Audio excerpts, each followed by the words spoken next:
ٹھیک ہے جی. تو مستقر کب ایکچوئل میں میری جو باڈی ہے یہ میرا مستقر ہے. میں نے اس میں آ کے قیام کیا ہے اس باڈی میں. اب ذرا جائیے ایمبریالوجی کی طرف. جب ماں کے پیٹ میں آفٹر دی کنسیپشن اسٹارٹ ہوتا ہے پروسیس، تو 120 دن تک باڈی بنتی رہتی ہے. یہ سائنس بھی کہتی ہے 120 دن تک باڈی بنتی ہے، اس کے اعضاء پورے ہوتے ہیں، یعنی مستقر تیار ہوتا ہے.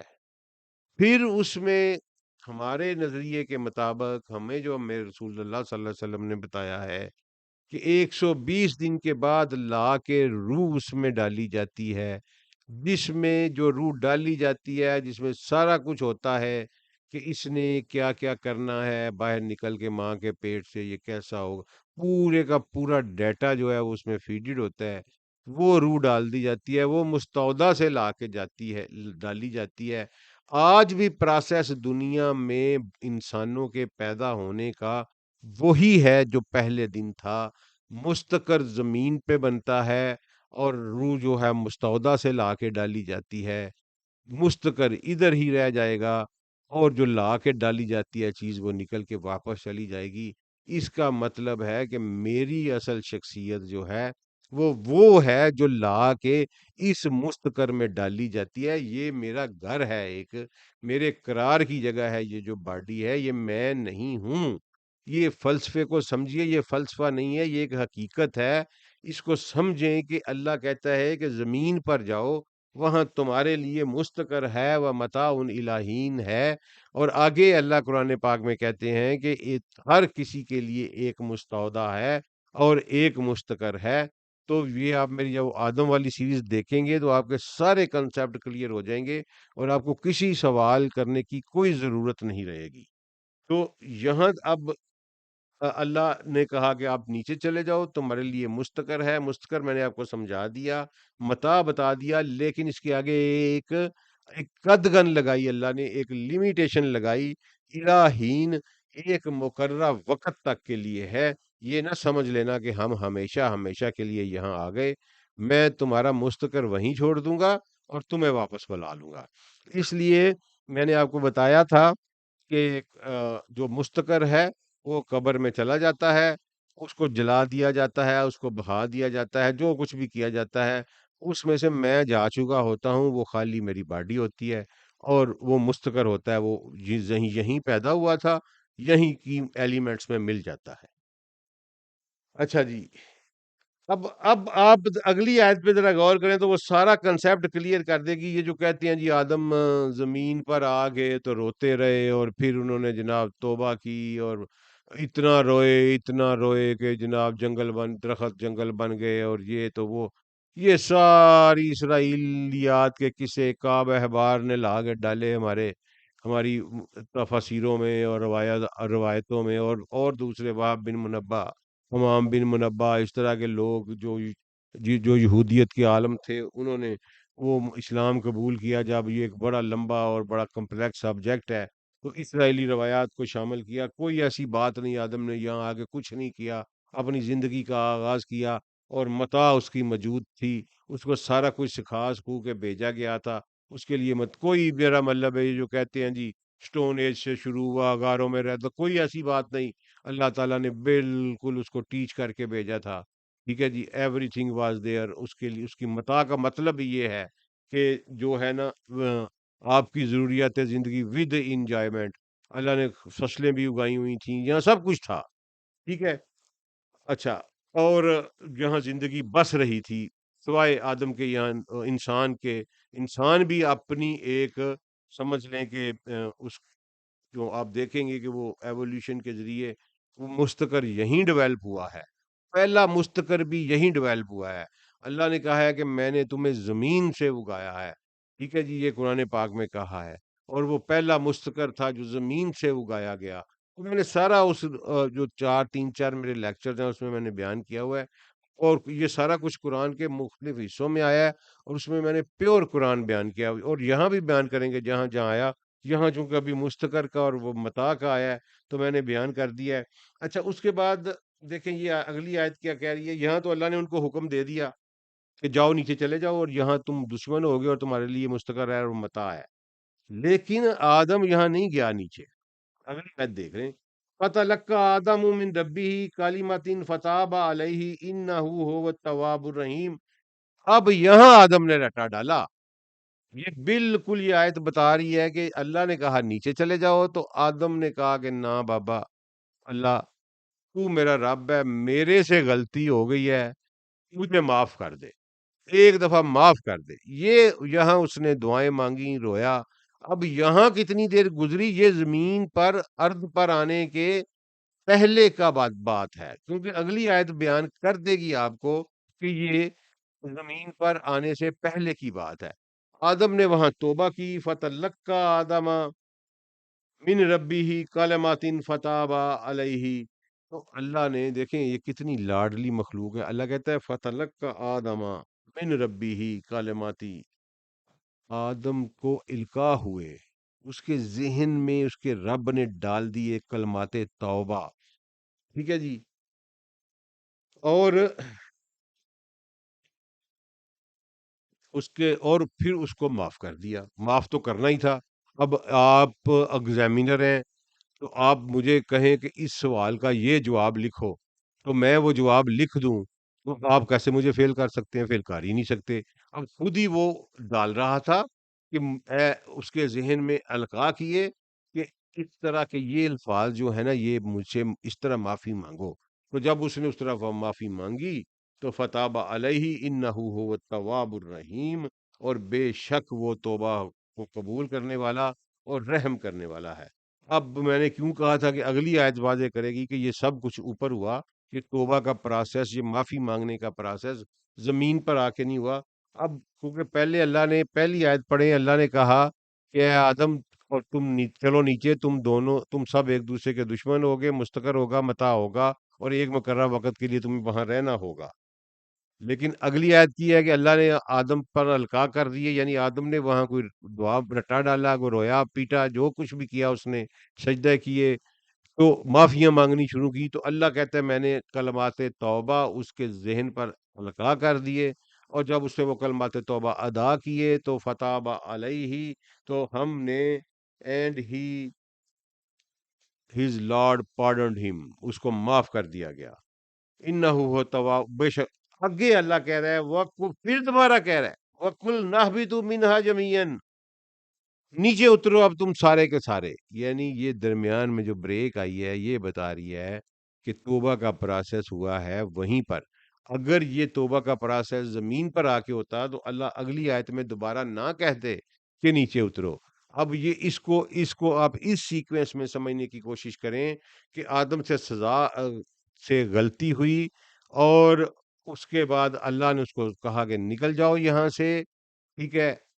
اس وقت اگر وہ آدم وہاں سے نکل جاتا تو شاید وہ بطور سزا ہوتا، لیکن آدم وہاں سے نہیں نکلے، وہاں انہوں نے معافی مانگی اللہ سے، اللہ نے ان کے ذہن پر کلمات توبہ القاء کیے، انہوں نے وہ کلمات توبہ ادا کیے، اللہ نے انہیں معاف کر دیا، اور پھر کہا قُلْ نَهْبِطُوا مِنْهَا جَمِيعًا، تم سب کے سب نیچے اترو، فَإِمَّا يَأْتِيَنَّكُم مِّنِّي هُدًى فَمَن تَبِعَ هُدَايَ فَلَا خَوْفٌ عَلَيْهِمْ وَلَا هُمْ يَحْزَنُونَ۔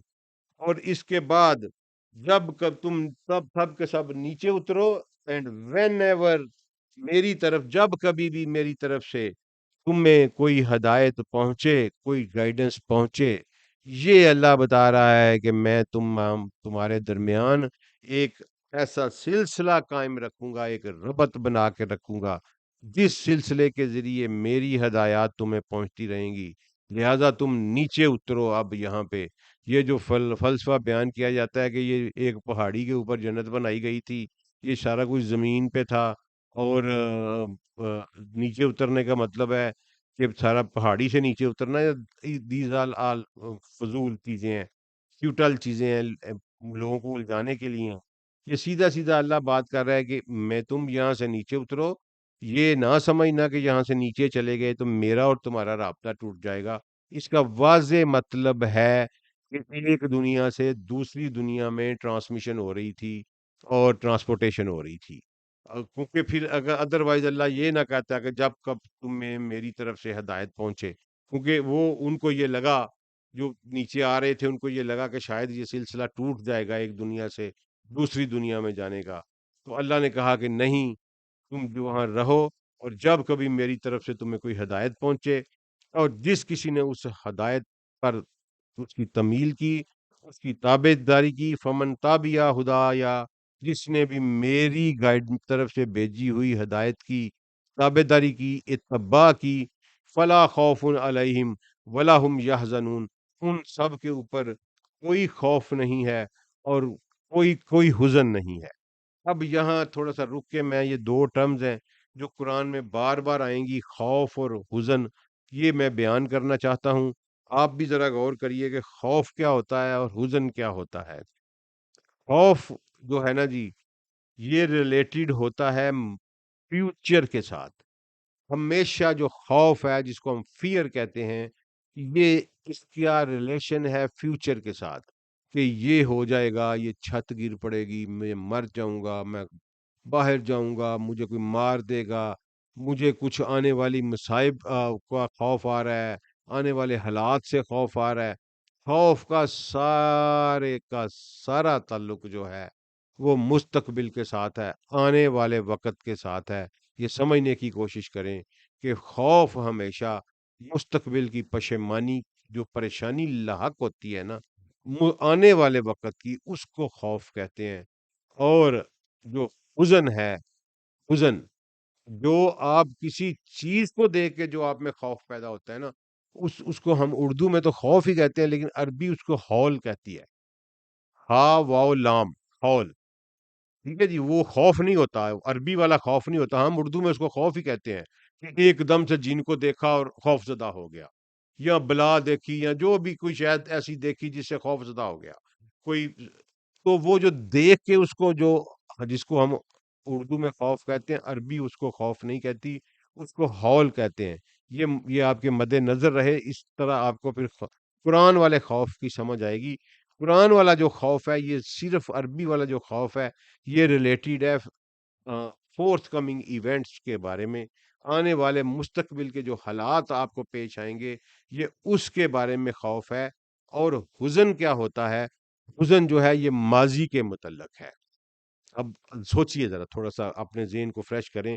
خوف ہے فیوچر کے متعلق، حزن ہے ماضی کے متعلق، کہ یہ نہ ہوتا تو یہ ہو جاتا، کاش میں یہ کر لیتا، کاش میں ایسا نہ کرتا، او کاش میں یہ نہ کھاتا، کاش میں یہ نہ لیتا، کاش میں اس سے تعلقات نہ بناتا، تو پھر یہ نہ ہوتا، یہ نہ ہوتا۔ یعنی ماضی کے وہ عمل جن کی بیس پہ حال میں آپ کو، یہ میں ماضی حال مستقبل بیان کر رہا ہوں، کہ ماضی کے وہ آپ کے فعل جن کی وجہ سے حال میں آپ کو کوئی مشکلات آتی ہیں، اور آپ اس کے اوپر پشیمانی کا اظہار کرتے ہیں کہ کاش میں ایسا نہ کرتا، کاش میں ایسا نہ کرتا، کاش میں وہاں نہ گیا ہوتا، کاش میں نے اس کو پیسے نہ دیے ہوتے، کاش میں نے اس سے یہ چیز نہ لی ہوتی۔ تو یہ جو ماضی کے فعل کے اثرات جو آپ کے حال کے اوپر ہوتے ہیں، اور اس کی وجہ سے جو آپ پشیمانی کا اظہار کرتے ہیں اپنے ذہن میں، اس کو حزن کہتے ہیں، اور حزن کا تعلق ہے ماضی کے ساتھ۔ اب یہاں اللہ کہہ رہے ہیں کہ جو اس پہ آگے بہت ساری جگہ پہ خوف اور حزن کا لفظ یوز ہوگا، ایمان والوں کو کوئی خوف اور حزن نہیں ہوگا، جو لوگ میرے دوست ہوں گے، ولی ہوں گے، اس طرح کافی ساری آیات میں یہ آتا چلا جائے گا۔ اس لیے میں کہتا ہوں کہ یہ میں کلیئر کر دوں اسی موقع کے اوپر، کہ ولا خوف علیہم ولا هم یحزنون، تو نہ خوف، نہ انہیں، جو اللہ تعالیٰ کہتے ہیں کہ جو میری اتباع کریں گے، میری ہدایت کی، انہیں نہ اپنے مستقبل کی کوئی فکر ہوگی، اور نہ وہ اپنے ماضی کے کسی فعل پہ پشیمان ہوں گے۔ میننگ دیر بائی کہ جو مومن ہوتا ہے، جو ایمان والا ہوتا ہے، وہ حال کے اوپر زندہ رہتا ہے، نہ اسے ماضی کی کوئی پرواہ ہوتی ہے، نہ اسے آنے والے مستقبل کی پرواہ ہوتی ہے، اس کے بعد نہ وہ پر پشیمان ہوتا ہے، نہ وہ پریشان ہوتا ہے، وہ اپنے حال کے اوپر زندہ رہتا ہے۔ اور حال کیا ہے؟ حال یہ لمحہ ہے، ایک لمحہ جس سے میں اور آپ مخاطب ہو رہے ہیں اس میڈیا کے ذریعے، وہ ایک لمحہ جو ہمارے اوپر گزر رہا ہے، جس کا حال ٹھیک ہو جائے اس کا مستقبل ٹھیک رہتا ہے، جس کا حال خراب ہو جائے اس کا مستقبل خراب ہو جاتا ہے، جس کا حال ٹھیک ہو میننگ دیر بائی کہ اس کا ماضی بھی ٹھیک ہو چکا ہے۔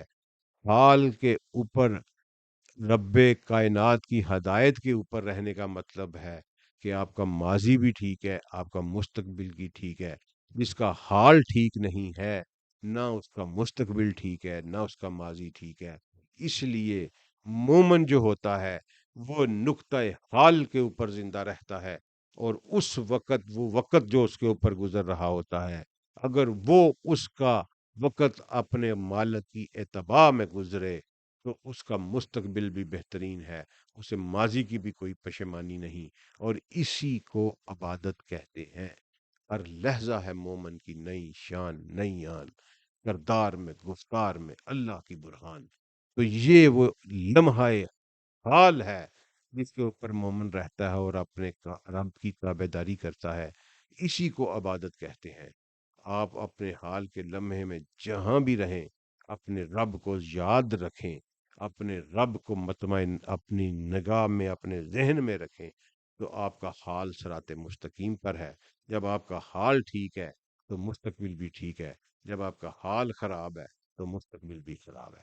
تو اس لیے کل میں نے ایک پرسوں ایک والی ویڈیو میں آپ سے کہا تھا کہ گفٹ بھی آپ کو دوں گا سلیبس کی تیاری کے سلسلے میں۔ سب سے بڑا کویشچن جو ہمیں ہونا ہے من ربو کا، اور اس کے کویشچن، اس کویشچن کی تیاری کے لیے to make the obsession of اللہ، ٹو میک دا اللہ یور obsession آف لائف۔ آپ اپنی زندگی کا تصوراتی انتہا جو ہے، اس کو obsession کہتے ہیں، وہ اللہ کو بنانے کے لیے آپ کو ایک نسخہ دے رہا ہوں کہ آپ روزانہ 300 مرتبہ ان ربی اللہ، ان ربی اللہ، ان ربی اللہ، ان ربی اللہ، یہ 15 یا 20 منٹ کا کام ہے۔ 5 نمازیں ہیں، آپ 24 گھنٹے میں یہ 300 دفعہ پورا کرنا ہے۔ 5 نمازوں پہ 60 دفعہ تقسیم کر لیں، ٹھیک ہے جی، 3 نمازوں میں کر لیں۔ لیکن جب آپ اس کو اپنا محبوب معمول بنائیں گے، ان ربی اللہ، ان ربی اللہ، ان ربی اللہ، اس کی خیر و برکات اپنی زندگی میں دیکھیے گا۔ اس کا مطلب یہ ہے ان ربی اللہ، بے شک میرا رب جو ہے وہ اللہ ہے۔ تو یہ نہ صرف آپ کی دنیاوی زندگی میں خوشیاں بکھیر دے گی، آپ کے دکھوں کو سمیٹ لے گا۔ یہ ایک ہی کلمہ، یہ میرا ذاتی مشاہدہ ہے، ایک ہی یہ کلمہ آپ کے دکھوں کو سمیٹ لے گا۔ آپ کا جو ہوگا حال، اس کو، ہر حال کو آپ کا ایمان اور عبادت میں لے جائے گا، جس کی وجہ سے آپ کا مستقبل محفوظ ہوتا چلا جائے گا۔ جب یہ آپ بار بار ڈیلی 300 مرتبہ پڑھیں گے، مثلا 300 مرتبہ میں نے منیمم لگائی ہے، میکسیمم کوئی نہیں، میری تو سے 10,000 دفعہ پڑھیں اور اتنی ہی برکات آپ پہ آئیں گی۔ تو یہ منیمم میں نے کرائٹیریا، جو بھی کرائٹیریا آپ کو دوں گا نسخے میں، وہ منیمم کرائٹیریا ہوگا۔ تو یہ پہلا نسخہ، پہلی دوائی میں آج آپ کو، پہلا سلیبس کا پہلا کانٹیکٹ، پہلا سوال تیاری کروانے کے لیے میں آپ کو دے رہا ہوں۔ جو اس پہ پریکٹس کرے گا وہ دیکھے گا کہ اب سیشن آف لائف اس کا اللہ بن جائے گا۔ اور پھر جب وہ سوال کرنے والا آئے گا تو ہم جس مرضی حالت میں ہوں، ہمارا اتنا obsession ڈیولپ ہو چکا ہوگا، کڑک کر کے نکلے گا، وہ پوچھے گا من ربو کا، ان ربی اللہ، ان ربی، بس۔ تو یہ پہلا جو ہے جی، یہ اس مثلا سمجھ لیں کہ سبق پڑھانے کے بعد اس میں جو کویشچن ایکسٹریکٹ کر کے دیا جاتا ہے، اس کو گیس پیپر بھی کہتے ہیں، تو یہ پہلا کویشچن کی تیاری ہے، ان ربی اللہ۔ آگے جس نے کرنا ہے وہ کرے گا انشاءاللہ، اور جتنا کریں گے آپ اتنی خیر و برکت پڑی رہے گی۔ 300 سے آپ کی زندگی بدلنا شروع ہو جائے گی۔ آگے رفتار آپ نے خود بنانی ہے، یہ میری گارنٹی ہے۔ آپ دیکھیں گے کہ اس کے اوپر، آپ کے ذہن کے اوپر، آپ کی زندگیوں کے اوپر، آپ کے رزق کے اوپر، کیونکہ آگے میں آپ کو جب رب کا کنسیپٹ سمجھاؤں گا تو پھر آپ کو پتہ چل جائے گا، آپ کے رزق کے اوپر آپ کی مشکلات کے اوپر اللہ تعالیٰ کی رحمتیں نازل ہونا شروع ہو جائیں گی، اور وہ آسانیاں پیدا ہونا شروع ہو جائیں گی۔ ان ربی اللہ، ان ربی اللہ، ان ربی اللہ۔ السلام علیکم ورحمۃ اللہ۔